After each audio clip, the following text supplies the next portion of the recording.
Hello, travel friends. Today, we are going to travel to Russia again. A couple weeks ago, we took a trip to Russian wonderland with the help of one of the stories from this wonderful book, Russian Winter Folk Tales.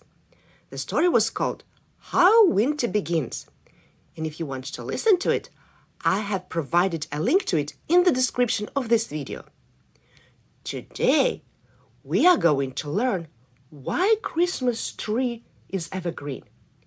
Do you want to know the answer to this mystery?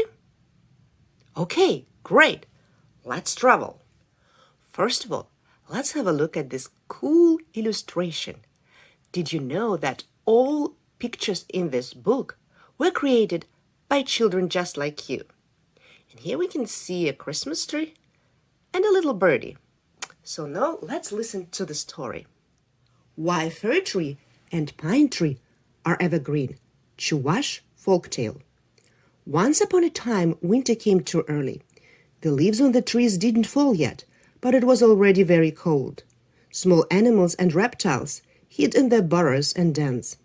Migrating birds flew away to the south. All living beings either hid or left. Only one little bird stayed behind, because she had a broken wing and she could not fly away with her family. She sat in an open field under a wormwood and didn't know what to do. At the end of the field, she saw a forest and decided to go there. She hoped that the trees would take pity on her and let her spend winter on her branches. The first tree the bird saw was a beautiful birch tree. So she asked the birch, "Dear birch, your branches are so bushy.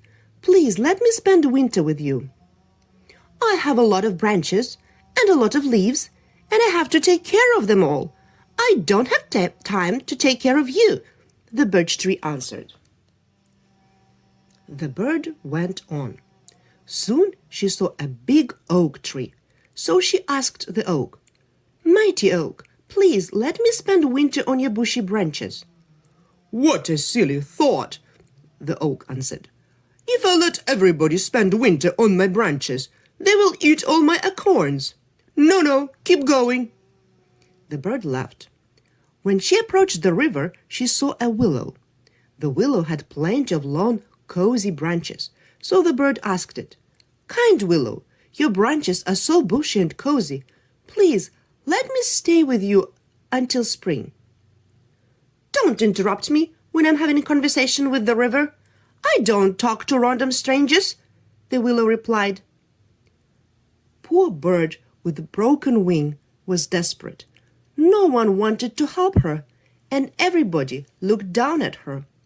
She was walking further and further into the forest when a fir tree noticed her. "Hey, where are you going, poor fellow?" she asked the bird. "I don't know," the bird answered. "What do you mean you don't know?" asked the fir tree. "I don't know where to go." "Why didn't you fly to the south with your family?" "I have a broken wing. I cannot fly. I came to the forest to ask trees to let me spend winter on their branches, but no one let me." "Oh, poor thing," the fir tree exclaimed. "Stay with me. This branch is the warmest one. Come and sit here." An old pine tree that grew next to the fir tree overheard the conversation and pitied the little bird. "My branches are not as bushy and warm as the fir trees, but I will use them to protect you from cold winds," the pine tree said. The bird climbed onto the fir tree's branch, and the pine tree covered her from winter wind.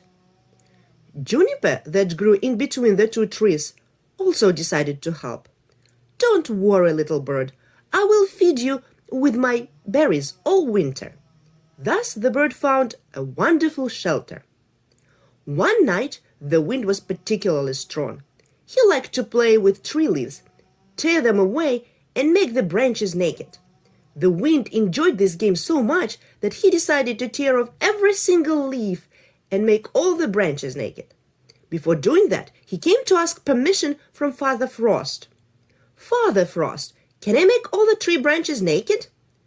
Father Frost answered, "You can tear the leaves of birches, willows, and others who refused to help the little bird, but don't touch those who offered protection to her.